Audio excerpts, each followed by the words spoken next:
Mapleton. Hi. Thank you for serving North Dakota as an elected official. I really appreciate the opportunity to speak with you this evening.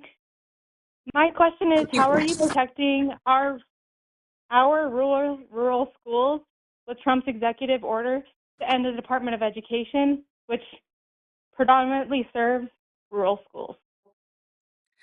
Thank you, Carrie. I appreciate that question and have been out to visit some of the rural schools in North Dakota already as your congresswoman and look forward to doing that more.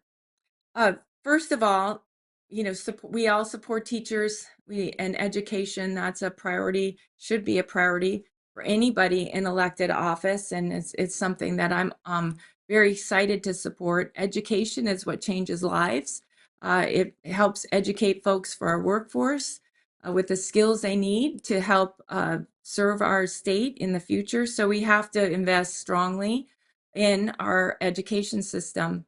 What President Trump is doing is one of those things that has long been talked about but never acted on, and that is returning control of education back to parents and schools, local school boards, and states, the state governor and the legislature. That's where education, the responsibility for education, long belongs. He's been clear that, well, let me just back up for a second.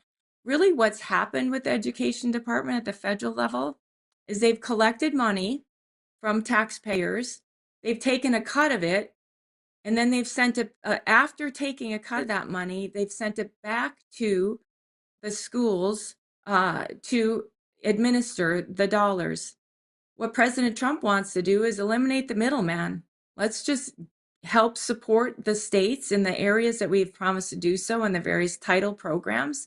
But let's eliminate the middleman as much as we can and provide as much direct funding to the schools to use as best decided by our local educators and the leaders of our school system.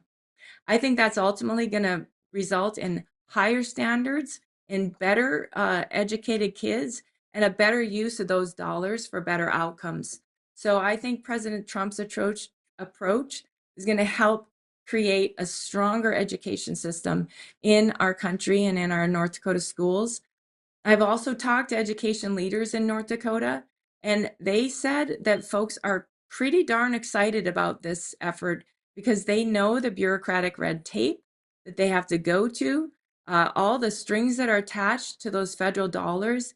And by eliminating those strings, they can put those dollars to use in the best way possible to meet the needs of our schools, our kids, and our teachers.